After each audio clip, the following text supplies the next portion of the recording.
So I just got done watching episodes 2 and 3 of All's Fair, the new Kim Kardashian show on Hulu. And if you haven't checked out my review of episode 1, make sure you check out that as well. But after watching episodes 2 and 3, I will say that I like the series a little bit better. So if you only watch episode 1, keep going. Give it a shot, okay? This show is an easy watch. Nothing too deep. You could throw it on and just vibe. And sometimes you need a show like that where you could just watch and turn your brain off. And I'm totally locked in because of Sarah Paulson's character, Carrington. I really need to know why she behaves the way she does, why she's so angry. So that's part of the reason why I'm continuing to watch as well. And also the fashion. I am here for the hair, the makeup, the clothes, all of the drip. Listen, I live in a Seattle, Washington area. We don't have no swag out here. I mean, half the time I walk around looking like an unhoused person. So to me, it's a great outlet for me to see these women looking so beautiful and put together. Now, some of the negatives of the series is number 1, the male bashing. This show will have you looking at your significant other as if they're guilty of doing something and they didn't. Listen, I'm even looking at my husband sideways, right? Like, he don't even want to watch this show with me. Secondly, the storylines feel very rushed. I'm like, where are we going? Why are we rushing? Why are we going so fast? And a third negative is Kim K. Don't you ever channel Beyonce ever again in your life. You know she don't like you. Now listen, I don't got nothing against Kim K. Like, I admire her work ethic, but I didn't like to see her channel Beyonce's Lemonade. But before I get into my recap of episodes 2 and 3 of All's Fair, let me introduce myself. My name is Brandy, and I realize that you could be on any channel in the world, but you're right here with me, and I really do appreciate that. So please go ahead and like this video. It really does help the channel out, and I greatly appreciate it. And also subscribe to the channel if you do enjoy watching TV show reviews and also movie reviews. So episode 2 kicks off with Emerald meeting with Liberty. They're in their swanky office, and Emerald is showing Liberty her findings. She has been telling Chase. Now, Chase is Alora's husband that recently filed for divorce. So Emerald, who is the investigator of the team, has been following him, has been breaking down his firewalls, has been finding out about all of his burner phones. She is finding out everything about Chase in honor of her girl Alora. But my question is, what the hell are they eating during this meeting? Guys, can anybody tell me this? I'm telling you, this show, they are so bougie. They are so fancy. They are so wealthy that I don't even understand it. I've never seen this kind of food in my life. But Emerald, she's showing Liberty pictures of Chase on multiple occasions cheating on Alora. And we can see from the pictures that Chase a F anything with 2 eyes. I mean, he has no standards at all. In one picture, we even see him picking up a prostitute that has on an ankle monitor. But what would have made this scene resonate with me even more is if I cared about Alora and Chase's relationship. We only saw them being loving towards each other in one scene in episode 1. And that's not enough for me to be invested in their love story. Now we see Alora enter the room, and we find out that Alora has secured Dena as her divorce attorney. And Dena, she asked the team, like, did you contact all of the divorce attorneys in the area? What they want to do is essentially create a conflict of interest, because if Alora reaches out to a divorce attorney first, then Chase can't secure that attorney to represent him. They informed Dena that they contacted everyone, but then she asked a specific question. She says, did any of you reach out to Carrington? And they're all looking flabbergasted, looking at each other, right? Because nobody contacted Carr. So Alora and Dena go into Alora's office to call Carrington, aka Carr. At first, when Alora calls her, they exchange fake pleasantries, but then Carrington says, because she's just such a savage, she says, and how are you holding up, you poor discarded cum rag? And right then and there, Alora knows that Carrington must have already heard about the divorce. But not only did Carrington hear about the divorce, but Chase is already in Carrington's office, and he has secured Carrington as his divorce attorney. So now things are about to get heated. We have Alora being represented by Dena, and we have Alora's husband Chase being represented by Carrington. And why didn't Alora think to call Carrington first to conflict her out so Chase couldn't hire her? For them to be such sharp attorneys, I mean, they keep saying that they're the best divorce attorneys in the nation. You would think that such a simple thing would be handled immediately. Now we see the ladies go into the conference room to meet with their new client, Dena. And Dena is played by Elizabeth Barkley from Saved Saved by the Bell, but more importantly from Showgirls. I love that movie. Comment down below if you remember Showgirls and if you love that movie as much as I do. So Teyana, she tells the ladies her sob story, and I do think her story was sad. She got played for real. Teyana was married to Arthur, and she was a chemist and he was a businessman, and they ended up starting about 9 businesses together, and everything was easy going, as she said in her own words. Then she mentions that the divorce was easy as well, a little bit too easy, because Arthur, he generously turned over the businesses to her without much of a fight. What Teyana didn't know, though, is all of the businesses were drowning. They were drowning in unpaid penalties, unpaid payroll taxes, and they were up to their necks in debt. And Teyana, she signed off on all of the paperwork, but she wasn't aware of what she was signing, apparently, in the divorce proceedings. And my question here was, like, why didn't she go to, like, an IRS attorney or a tax attorney? She already had the divorce, but yes, she's meeting with Alora and her team, but she's already divorced. Anyway, the ladies tell her, like, listen, you know, we're very good divorce attorneys and we're willing to go against any law firm, but the IRS, that's another story. That's a very lengthy war, and we're not sure if we can win that battle. So Teyana, she excuses herself. She says she wants to go vape on a balcony, and then unfortunately we see her unalive herself. She plunges off of the balcony, and we see the 3 ladies come out. We see Alora, we see Liberty, and we see Emerald come out. And this was the one part, like I said on my last review, Kim K's acting wasn't that bad, but on this balcony scene right here, her acting was kind of bad, right? Because the other ladies, they had a reaction, like they're on the balcony, you just see somebody unalive themselves, but Kim K's reaction was just flat, just monotone. She barely moved her face at all, and she's standing next to Niecy Nash and Naomi Watts, and they're very dramatic, very animated, very appropriate. So I will say that the acting for Kim K in that scene, girl, we need to talk. So we only get to see Elizabeth Berkley for a very short cameo, and all throughout this series, I mean, it's only 3 episodes so far, but we see a bunch of cameos from a bunch of different people. But now the ladies, they're on a private jet. They brought Dena along with them, and they're heading to a jewelry auction. They're heading to the auction of Sheila Baskins. Actually, she's played by Judith Light that we met in episode 1. And the ladies are filling Dena in on what happened, and they vow to get revenge for Teyana. And I will say that I like their sisterhood. When I saw them on a PJ, I'm like, wow, they really look like they have a very strong bond. They have a lot of loyalty to one another, and that they got each other's backs. Especially when they start checking in on Dena and her mental health. Because Dena, her husband Dougie, he's sick. He has cancer. And Dena is obviously his caretaker. And they're just asking how she's doing, how she's feeling, how she's holding up. And she explains to them that, you know, it's a very sad situation for her.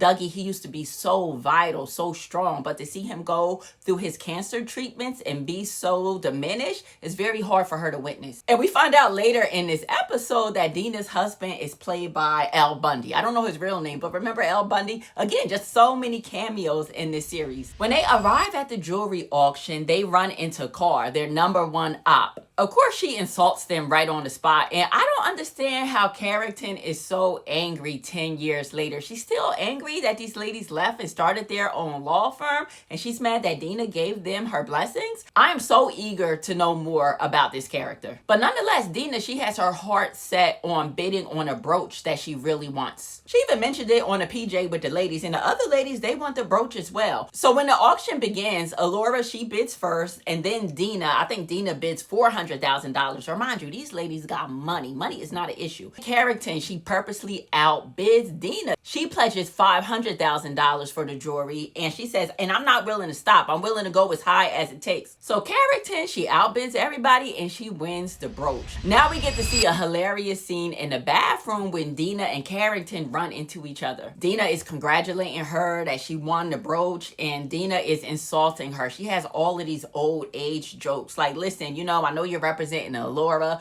prepared to be demolished. You know, at your age, you shouldn't even be a lawyer anymore. It's very sad when the brain goes. Again, all she has is old age jokes, right? But Dena responds to Carrington with a one-liner that finished her. She said, "What in the world be a better place if your mama would have just swallowed?" And Carrington, she didn't even have a comeback line for it. Her face was just looking flabbergasted, and then she walked out of the bathroom. Now Dena, she heads to the bar to get a drink, and she runs into the auctioneer. I think that's what you call the people that run the auction, but she runs into Oliver, and he says, listen, I know that you threw the auction. Like, you did that intentionally to run the number up and then let Carrington win. She doesn't get much of a response, but he goes on a flirt with her. He's like, listen, I know you're married. I know you only have one night in town, but my room number is, I forgot the room number, he said. And he's like, listen, just come see me. And later on, Dena takes him up on his offer. She goes up to his hotel room. He opens the door. They briefly kiss, but nothing else happens. But back on a private jet on the way home, she tells the girls what happened. She basically tells them that she's been so horny because her and her husband have not had sex in the past 3 years because he's sick. And they're like, girl, why are you going to tell your husband? Like, you could ruin a good thing. Like, this might break his heart. And all throughout this episode, Dena is just schooling these girls. She's like, listen, part of having a good marriage, part of having great intimacy is being honest with your partner. Like, I have to tell him what happened. And she does. She goes home. She tells Al Bundy what happens. And he is just cool as a fan. Comment down below. What did you think of his character? He seems like the most coolest, lovingest husband ever. So she tells him what happened. And she tells him that all she really wants is him. And then they have an intimate moment. We don't get the full-blown sex scene, which I really didn't want to see anyway. But I was just so happy that they were intimate with each other. And I really, really liked their storyline. I mean, Glenn Close. Anytime you see Glenn Close in the scene, I mean, you stand at attention, right? But Dena and Dougie's relationship seems so solid. And it's very sad to learn in this series that it doesn't seem like Dougie has much time left. We see him go to a doctor's appointment, and the doctor is just telling him, like, listen, we're gonna do what we have to do to keep you comfortable, basically telling him he doesn't have much time to live. But he didn't deliver that news to Dena just yet. Oh, I just realized I skipped a part. Before the ladies hopped on the PJ to go back home from the jewelry auction, we see that Liberty, she had a dinner with her boyfriend, Dr. Reggie. It's their 2-year anniversary. He sets up a really nice dinner at a fancy restaurant, and he proposes to her. He has the ring. It's hidden in like a giant fortune cookie, and she takes the ring, she looks at it, and she excuses herself from the table. She does not accept his proposal right then and there. But mind you, Liberty, she is a divorce attorney. She sees so many negative stories and negative cases almost on a daily basis. So she doesn't have much hope for marriage. She does love Dr. Reggie, but as far as marrying him, she's not sure about that right in this moment. But we do see later on that she has a conversation with Dena. Again, Dena has so much wisdom. And Dena tells her, like, listen, don't let your job taint you. What if Dr. Reggie is the one? You went through a lot of men already. I mean, I think Liberty is in her 50s at this point. And Dena is telling her, like, he might really be the one. And also her girl Emerald is telling her too, like, listen, that's a good man, Savannah. Like, don't mess this up. So what Liberty does is she takes the ring that he used to propose to her, and she goes forward and she proposes to him. And he doesn't say yes right away, but he ends up saying yes after a few minutes after she proposes. And I thought that was cute, but for some reason, I'm not that excited about this storyline. Now we see Dena, and she catches up to Deanna's ex-husband Arthur at a car auction. Remember, Deanna was the cameo that was played by Elizabeth Barkley, the lady that unalived herself. Remember, they said they was going to get their payback. So Dena, she approaches him. But wait, I just thought about something. Like, I think I like episode 2 more because I saw a lot more of Glenn Close. Like, in the first episode, I didn't see enough of Dena. But on this episode, we get to see Dena a lot. Anyway, she goes up to him and she confronts him and she actually threatens him. She uses a lot of legal jargon about the way he turns in his cars and he auctions them and then he buys them back. He didn't know what she was up to at first, so he was disclosing some information that actually came back to bite him in the butt. So she threatens him, like, listen, if you don't hire all of those employees back, if you don't pay all of the back taxes, like, I'm going to have you arrested. I can have you locked up for at least 10 years. And if I contact the IRS about everything, I can have you locked up for even more. So right there on the spot, he does oblige to pay the employees back, to hire them back, and pay off all of the penalties. And he better do it too, because these ladies will follow up and they're going to make sure that he follows through. But now we see Allura, right? Allura is pulling up to Milan's house, right? Mind you, she knows about the affair at this point because Emerald did so much research. In fact, I don't think I mentioned this. Emerald was using actually her 18-year-old triplets to do a lot of investigations, right? And they found out, again, about all of Chase's affairs, and they found out about him sleeping with Milan as well. So now Allura, she knows, and she's about to go confront Milan. So she pulls up to the house. We see Milan's BMW in the driveway, and it actually has her name on the license plate. And Kim K, this is when she has her lemonade moment. This is the part that I don't like. Please don't channel Beyonce anymore. But she has on her yellow dress, and she has on super big dark sunglasses. And she proceeds to tear up Milan's car with the baseball bat, exactly like we see in the lemonade video. But again, like, they had her face so covered up, and you can't see a lot of emotions from Kim K in this scene. But anyway, we find out that she was just daydreaming. She really wanted to tear up Milan's car, but in all actuality, she didn't. She just gets out of the car and she goes to confront her. They have a conversation in the home, that Allura found out that Chase actually bought for Milan. Chase is just a low down dirty dog. He really, really is. But she also finds out that Milan is pregnant with his child. And then we do get a good reaction from Kim K. I thought that was some of her best acting when she found out that Milan was pregnant by her husband. But I do not like Teyana Taylor in this role as a side chick. Like, she just seems like such a weak woman, and she only really slept with Chase because she wants to be in Allura's shoes. Not that she was super attracted to him or anything. She just wanted to know how it felt to be treated the way Allura does.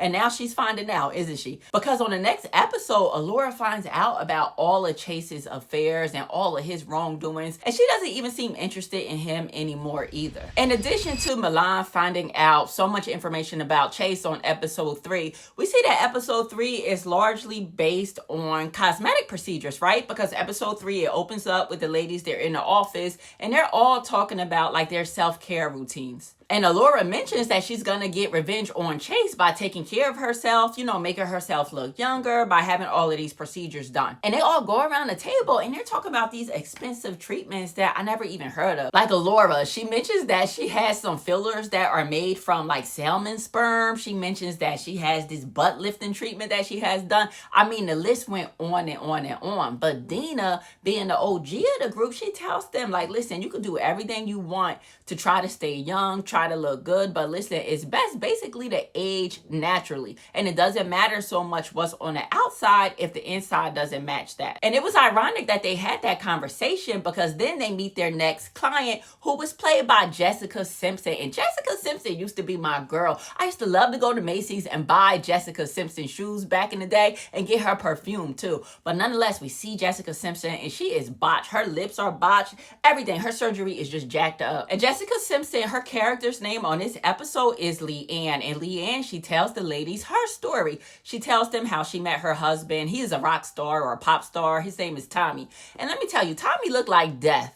This man looked like he got one foot in the grave, okay? He much older than her. He looked like a Halloween mask, but literally he is complaining about her looks. And he is the one that kind of forced her to get all of the plastic surgeries done, because he wanted her to look younger because she just turned 40 years old. And I'm just looking at him like, ew, the nerve of you. But nonetheless, she tells the ladies her story and how she was coerced into having multiple surgeries with like a shady doctor. And Leanne, she blames herself so much. She feels so guilty that Tommy was cheating on her. Tommy was cheating on her with a bunch of groupies and a bunch of younger women. And once the ladies did their investigating, they found out that Tommy was shady with her as well with his money. He was hiding a ton of money in an offshore account in Dubai. So the ladies, they bring in Tommy and his lawyer, Damien. Damien was from, what's that show called? I can't remember the name of the show. Not Suits. I'm so mad. I don't know what this little guy's name is. But anyway, I like his character. But Emerald reveals to Tommy and his attorney that she knows about the accounts. And they also tell them that Tommy was actually forcing Leanne into getting these botched surgeries. And he's to blame for it. And that he should pay financially for those mistakes. But Leanne is such a hothead. We see later on in this episode, she is just so angry with him. Even though she's winning, right? She's winning the money that they asked for. She goes to a restaurant where she finds out that Tommy is on a date with one of his younger groupies, and she throws acid in his face. And the ladies use that story as a way to tell Allura, played by Kim K, that she needs to let her anger go. Allura, she's upset and she's grieving her ongoing divorce from Chase, but she's not really showing a lot of her emotions. And the ladies, they don't want Allura to spaz out and have a violent episode the way Leanne just did with Tommy. So they're telling her, like, let your emotions out. Get angry,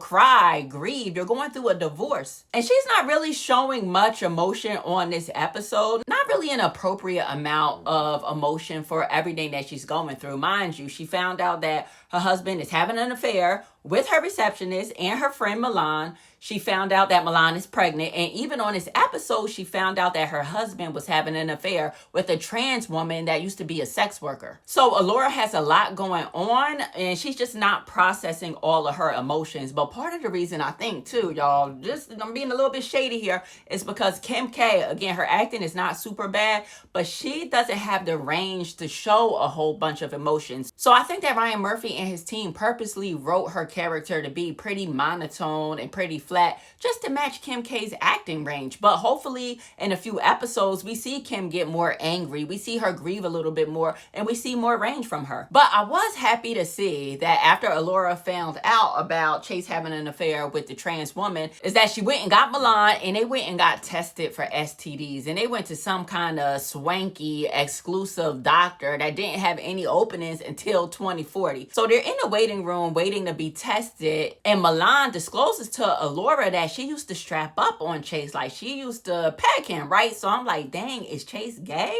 I mean, he's with a trans woman, and now we find out that Milan used to strap up to have sex with him. So again, Laura is just going through it. She is learning the worst possible news about her husband. But thankfully, Allura and Milan, they test negative for any STIs. And now we see Dena, she's going to meet with Carrington solo. She didn't want to bring Allura along with her on that mission. So the bad news is not over yet. We find out what Chase is requesting from Allura in this divorce battle. Mind you, he's a football player. He has 3 Super Bowl rings. He's not super broke, but yet she does have more money. But he is requesting $1 million per month in alimony, and he's requesting half of the law firm, along with a bunch of other items as well. But the nerve of him, I'm telling you, this show will make you hate men. Dena, she tries to get Carrington to back down by bringing up the trans woman Maria. She says like, hey, we have receipts. We know that he has been seeing a trans woman. But Carrington, she's not concerned about that at all. She's like, in this day and age, I mean, it's 2025. Who cares? And then Carrington goes on to bring up that Allura cannot have babies, that they have possession of the embryos since that is marital property. So Allura's dream of becoming a mom one day is all in Carrington's and Chase's hands. Meanwhile, we see Chase, he's meeting up with the trans woman Maria, and Maria tells Chase that Allura has reached out to her, but she didn't call Allura back yet.